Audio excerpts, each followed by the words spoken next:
존경하는 국민 여러분, 김영주 전원위 위원장님과 선배 동료 의원 여러분, 강원 홍천 횡성 영월평창 국회의원 유상범입니다. 먼저 강원도 강릉에서 큰 산불이 발생해서 강풍을 타고 민가로 불길이 급속도로 확산되고 있습니다. 화마의 고통 속에 떨고 계실 산불 피해 지역 주민들께 깊은 위로의 말씀을 전합니다. 아울러 소방당국을 비롯한 관계자분들께서는 힘든 상황이지만 안전에 유의하시어 산불 진화 작업에 만전을 기해 주기를 부탁드립니다. 발언 시작하겠습니다. 정치권에 대한 불신이 역대 최악입니다. 국민들께서는 정치가 민생을 팽개치고 무한 정쟁만 일삼는다며 내년 총선에서의 매서운 심판을 벼르고 계십니다. 지난달 국회 정치개혁특별위원회는 국회의원 선거제도 개선에 관한 결의안을 채택하며 인구 감소와 수도권 집중으로 인한 지역 간 불균형을 거론했습니다. 그리고 오늘 이 자리 전원위원회에 참석하고 계신 의원님들께서는 한 분 한 분 국민의 뜻이라고 말씀하시며 선거제도 개혁에 대한 여러 대안을 제시해주고 계십니다. 존경하는 선배 동료 의원 여러분, 우리가 그토록 입버릇처럼 내세우는 국민의 진짜 뜻과 명령은 무엇입니까? 저는 국회의원 정수를 감축하고 비례대표 제도 역시 대폭 축소하는 것이 국민의 뜻이자 명령이라고 생각합니다. 국회의원 숫자를 늘려야 한다고 주장하시는 분들 계시지만 의원 정수 확대 주장은 국회의원에 대한 국민의 불신을 애써 외면하는 것입니다. 2023년 3월 전국 유권자 2,000명을 대상으로 한 여론조사에서 의원수와 세비를 모두 줄여야 한다는 응답이 66.6%나 나왔습니다. 국민 3명 중 2명이 국회의원 정수는 물론 세비까지 줄여야 한다는 의견인 것입니다. 2022년 4월 실시한 여론조사에서도 국회의원 정원을 축소하는 것에 대해 72.4%가 찬성이라고 답변했습니다. 2019년 3월 조사 결과도 마찬가지입니다. 국회의원을 늘리는 데 반대한다는 응답이 무려 83.6%였으며 지금보다 더 줄여야 한다는 응답도 60.5%에 달했습니다. 2018년 11월에 실시한 여론조사 결과입니다. 59.9%, 즉 국민 10명 중 6명은 국회의원의 세비를 낮추고 특권을 줄인다 할지라도 의원 정수를 늘리자는 것에 대해서는 반대한다고 대답했습니다. 한두 차례도 아니고 수년간 지속적으로 국회의원을 축소해야 한다는 것이 국민의 분명한 뜻이자 방향인데도 그동안 우리 국회는 이를 알고도 외면하면서 비례대표 정수를 확대하는 방안까지 논의했던 것입니다. 말로만 민생을 외치면서도 당리당략과 기득권 소외에 혈안이 돼 걸핏하면 싸움질이 나는 국회를 이대로 둬야 하느냐는 게 작금의 정확한 국민 눈높이입니다. 국회의원들은 선거 때만 되면 특권을 내려놓겠다고 약속하고도 번번이 공수표로 만들어버렸습니다. 멀리 있지도 않습니다. 당장 불체포 특권 포기를 장담했다가 정작 자신이 체포되는 상황이 오자 180도 입장을 바꿔버린 제1야당 대표만 봐도 그렇습니다.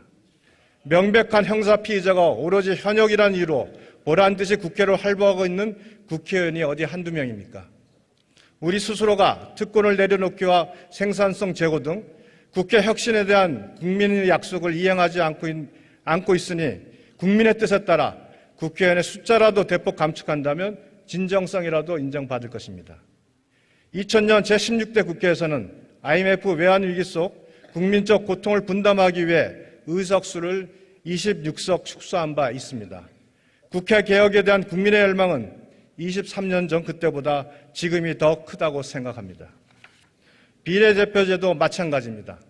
4년 전 2019년 12월 민주당과 군소진보 정당들은 제1야당인 자유한국당의 강력한 반대에도 불구하고 정치적 흥정과 뒷거래를 통해 준연동형 비례대표제라는 해괴한 내용의 공직선거법을 강행 처리했습니다. 경기의 규칙인 선거제도는 경기 참여자의 합의로 정한다는 것이 민주주의의 가장 기본 원칙임에도 불구하고 민주당과 일부 군소정당들은 게임의 룰을 자신들끼리 마음대로 정하며 국회 내 여야 지형을 기울어진 운동장으로 만들어버렸습니다.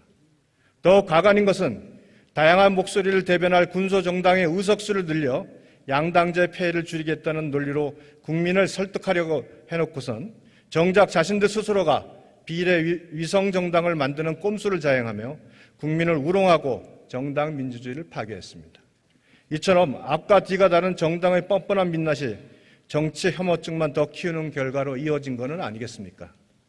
한국행정연구원이 지난 4월 2일 공개한 국민인식조사에서도 국민 10명 중 8명은 비례대표 의석 확대에 부정적이었습니다. 비례대표제를 축소해야 한다는 의견은 24%, 아예 폐지해야 한다는 의견도 27.1%에 달했습니다. 특히 응답자의 62.8%는 비례대표 후보에 대한 공천 과정이 민주적으로 이루어지지 않았다고 인식하고 있습니다. 실제로 국민이 직접 선택하는 것이 아니라 소수의 정당 지도부가 밀실에서 간택하는 국회의원이 어떻게 국민을 대표한다고 할 수 있겠습니까? 바꿔야 되지 않겠습니까? 제21대 국회 비례대표 의원들의 헌주수는 어떻습니까? 술자리 가짜뉴스, 위안부 할머니 후원금 횡령, 닥터과 사적 이용 등에서 보듯이 정파적 이익과 사리사욕을 위해 국회의원직을 남용하는 의원들이 수두룩하지 않습니까?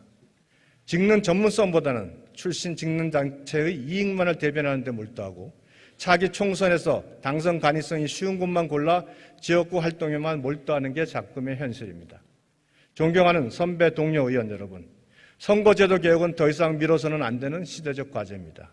유례없는 저성장과 경기 침체로 신음하는 우리 사회에 대한 최소한의 예의 차원에서도 국회의원 정원 감축에 대한 진지한 검토가 필요한 시점입니다. 우리 21대 국회가 단 몇 석이라도 줄이는 결단을 내린다면 박수를 보낼 국민이 적지 않을 것입니다. 하지만 반대로 우리가 얼토당토한 명분을 내세우며 국회의원 정수 감축을 끝내 외면한다면 민의의 호된 역풍과 심판을 각오해야 할 것입니다. 국회의원 정수 축소는 분명 정치개혁, 정당개혁, 선거개혁을 위한 시발점이 될 수 있습니다.